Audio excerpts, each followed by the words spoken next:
Continuação do episódio anterior. A questão das imagens. Numa insolente e petulante carta de um protestante inspirada apenas no ódio à Igreja Católica, não poderia faltar a questão das imagens.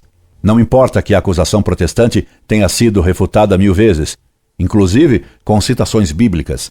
Como o protestante lê, mas não entende, porque está morto pela letra, ele jamais entende, ainda que se lhe deem muitas palavras. Às tolices comuns, você acrescentou uma de sua invenção. Você me diz: a igreja primitiva não admitia ídolos ou ícones, figuras, e também não cultuava ninguém além do Senhor Jesus. É evidente que na igreja primitiva não se admitia ídolos, mas o que você quis dizer é que na igreja primitiva não se cultuavam nem os santos, nem se faziam imagens, porque você imagina que os cristãos dos tempos dos mártires tinham a mesma mentalidade tacanha dos protestantes de qualquer lagoinha. Para refutar essa tolice, basta enviar-lhes as imagens existentes nas catacumbas, onde a igreja primitiva se reunia. Veja nelas provas que a igreja primitiva não tinha de fato ídolos, mas cultuava imagens de Cristo, da Virgem e dos santos mártires.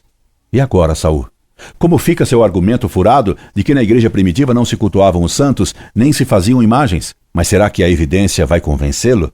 Duvido. Você negará essas fotos das imagens da igreja primitiva nas catacumbas de Roma, porque você negaria até Cristo em pessoa, se ele lhe aparecesse dizendo o contrário do que pensa o consenso da Lagoinha. Você só crê em você. Você é seu próprio ídolo. Aliás, tenho certeza de que você guarda as fotos suas e de seus filhos e amigos, mas não as cultua, não é?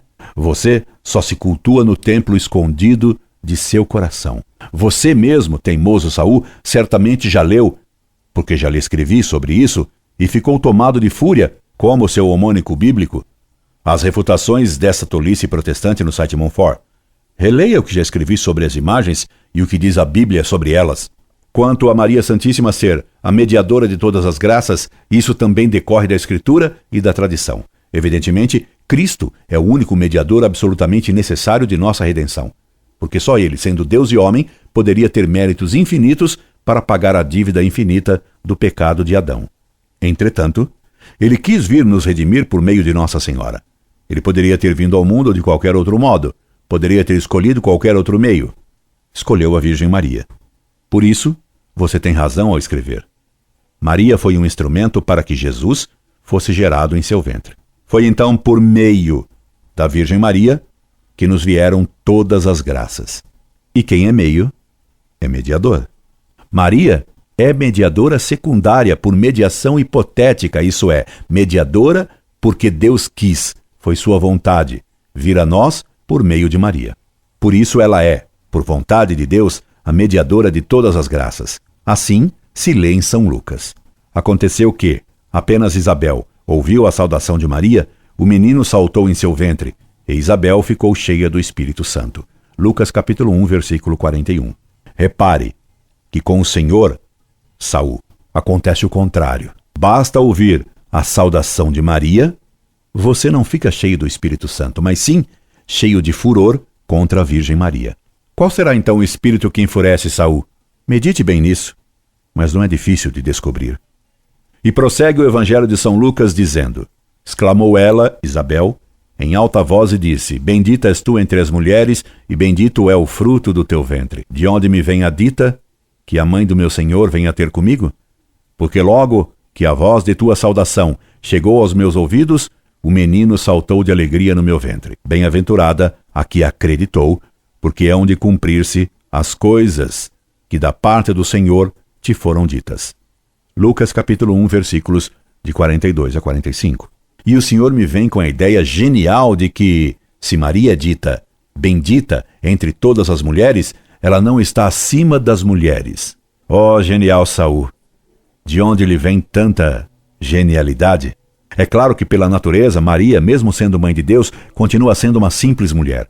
Mas pela graça de ter sido escolhida como o meio querido por Deus para a vinda de Cristo, ela ficou acima não só de todas as mulheres e de todos os homens, inclusive acima do genial Saul da Lagoinha, mas até acima dos anjos, pois está na Bíblia que o anjo saudou a Maria e não o contrário. Até a anunciação do anjo a Maria, sempre que na Escritura Sagrada se fala que um anjo apareceu a uma pessoa humana, é essa que saúda o anjo. Com Maria se dá o oposto. É o anjo que saúda aquela que Deus escolheu para ser sua mãe. Portanto, a Virgem Maria é superior aos anjos em graça e em glória.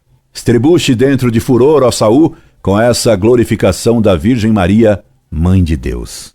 Sendo, pois, Maria a mais santa criatura de Deus e tendo sido escolhida por vontade de Deus como meio santíssimo para ele vir a se encarnar e estar entre nós, é natural que ela seja mediadora de nossos pedidos. O Senhor lembra que Cristo disse que deveríamos pedir tudo ao Pai por meio dele? E isso é certíssimo. Porque sendo Cristo nosso único Redentor, todas as graças nos são concedidas pelos méritos infinitos de Cristo. Entretanto, se lê na Escritura que Deus admite que um homem reze pelos outros, em várias passagens, São Paulo pede que os fiéis de um lugar rezem pelos de outros locais. Ora, se um homem pode rezar por outro, se Deus atende os pedidos de um homem pelo outro, por que não se poderia pedir à Virgem Mãe de Deus, a criatura mais amada por Cristo, que peça por nós ao único mediador absoluto, que nos conceda suas graças? Em Caná, foi a pedido de Maria que Cristo transformou a água em vinho. O primeiro milagre na ordem sobrenatural, a santificação de São João, no seio de Isabel, veio por meio da voz de Maria Santíssima. O primeiro milagre de Cristo, na ordem natural, o vinho das bodas de Caná, foi a pedido de Maria. E não me venha dizer que Deus não admite intercessores secundários, porque na Bíblia se lê que Deus mandou os amigos de Jó recorrerem à sua intercessão.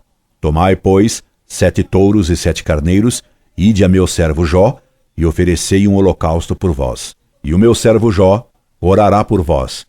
Admitirei propício a sua intercessão. Jó, capítulo 42, versículo 8. Recorra a Maria, insolente Saul, e ela lhe alcançará o perdão de tantas ofensas que fez a mãe de Cristo. Ou presume o Senhor que entrará no céu tendo odiado a mãe de Deus? Que filho receberia em sua casa aquele que ofendeu sua mãe? E Cristo será um filho tão pouco amante da honra de sua Mãe Santíssima que o admitirá no céu, apesar de tantas negações da honra de Maria? Aquela que o anjo saudou por ordem de Deus poderia ser ofendida por um Saul da Lagoinha sem que Deus se incomodasse? Pensa o Senhor que Deus tolera a desonra de sua própria mãe? O Senhor imagina possível esse absurdo e essa blasfêmia? O Senhor me pergunta através de que engano me acredito salvo, pois esse é outro engano seu. Eu não sou protestante para me acreditar salvo. Nenhum católico se acredita salvo. Por isso é que dizemos na Ave Maria que somos pecadores e pedimos à Mãe de Deus que rogue pela nossa salvação. E todas as orações da Igreja se concluem sempre pela fórmula, pelo mesmo Cristo, Senhor nosso, que vive e reina na unidade do Espírito Santo. Deus, por todos os séculos dos séculos. Amém. Mostrando que todas as orações somente podem ser atendidas por causa dos méritos infinitos de Cristo. O Senhor diz que sou um cavaleiro errante, dando ao adjetivo errante o sentido de ser capaz de erro. Nisso o Senhor está certíssimo. Por isso, não tenho seguidores meus, já que está escrito, maldito o homem que confia no homem. Jeremias, capítulo 17, versículo 5. Diz ainda Saul, a doutrina católica romana, defendida com unhas, dentes e coração por pessoas como o professor Orlando, não é professor, apresenta Maria como a porta do céu, pois de acordo com o seu pensamento, ninguém pode entrar no reino de Deus sem passar por ela. O Senhor não imagina que honra me concedeu com essas palavras. Tomara Deus que sempre eu seja como o Senhor diz, porque não poderia eu ter maior honra do que defender com unhas, dentes e coração, o Senhor esqueceu de colocar com argumentos, que Maria Santíssima é a porta do céu. Iano Acelli. A Virgem Mãe de Deus é sim a porta do céu. É porta do céu porque foi por essa porta, como explicou Santo Ambrósio, na citação que lhe dei acima, foi por essa porta que Deus desceu até nós. Portanto, para ir até Deus é preciso passar por essa mesma porta. Por Maria. Por Maria, Cristo veio ao mundo. Só por Maria se vai do mundo até Cristo no céu. E para concluir e demonstrar-lhe que sempre na Igreja se honrou a mãe do nosso único Deus, Jesus Cristo, Cito-lhe o discurso de São Cirilo de Alexandria, no concílio de Éfeso, para combater o herege Nestório, o negador da dignidade de Maria. Salve, ó Maria, Mãe de Deus, Virgem e Mãe, estrela e vaso de eleição. Salve, Maria Virgem, Mãe e serva. Virgem, na verdade, por virtude daquele que nasceu de ti. Mãe, por virtude que cobriste com panos e nutriste em teu seio. Serva, por aquele tomou de servo a forma. Como rei, quis entrar em tua cidade, em teu seio, e saiu quando lhe aprouve, cerrando para sempre sua porta, porque concebesse sem concurso de varão, e foi divino teu parto. Salve Maria, templo santo, como chama o profeta Davi quando diz: o teu templo é santo e admirável em sua justiça. Salve Maria, criatura mais preciosa da criação. Salve Maria, puríssima pomba. Salve Maria, lâmpada inextinguível. Salve, porque de ti nasceu o sol da justiça. Salve Maria, morada da infinitude, que encerraste em teu seio o Deus infinito, o Verbo unigênito, produzindo sem arado e sem semente a espiga incorruptível. Salve Maria, Mãe de Deus, aclamada pelos profetas, bendita pelos pastores, quando com os anjos cantaram o sublime hino de Belém. Glória a Deus nas alturas e paz na terra aos homens de boa vontade. Salve Maria, Mãe de Deus, alegria dos anjos, júbilo dos arcanjos que te glorificam no céu. Salve Maria, Mãe de Deus, por ti adoram a Cristo os magos guiados pela estrela do Oriente. Salve Maria, Mãe de Deus, honra dos apóstolos. Salve Maria, Mãe de Deus, por quem João Batista, ainda que no seio de sua mãe, exultou de alegria, adorando como luzeiro a perene luz. Salve Maria, Mãe de Deus, que trouxesse ao mundo graça inefável, na qual, diz São Paulo, apareceu a todos os homens a graça de Deus Salvador. Salve Maria, Mãe de Deus, que fizesse brilhar no mundo aquele que é a luz verdadeira, a nosso Senhor Jesus Cristo, que diz em seu Evangelho: eu sou a luz do mundo. Deus te salve Maria, Mãe de Deus, que alumiaste aos que estavam nas trevas e sombras da morte, porque o povo que jazia nas trevas viu uma grande luz. Uma luz, não outra, senão Jesus Cristo, nosso Senhor, luz verdadeira que ilumina todo homem que vem a esse mundo. Salve Maria, Mãe de Deus, por quem se apregoa no Evangelho. Bendito que vem em nome do Senhor, por quem se encheram de igrejas nossas cidades, campos e vilas ortodoxas. Salve Maria, Mãe de Deus, por quem veio ao mundo o vencedor da morte e o destruidor do inferno. Salve Maria, Mãe de Deus, por quem veio ao mundo o autor da criação e o restaurador das criaturas, o Rei dos céus. Salve Maria, Mãe de Deus, por quem floresceu e refulgiu o brilho da ressurreição. Salve Maria, Mãe de Deus, por quem luziu o sublime batismo da santidade no Jordão.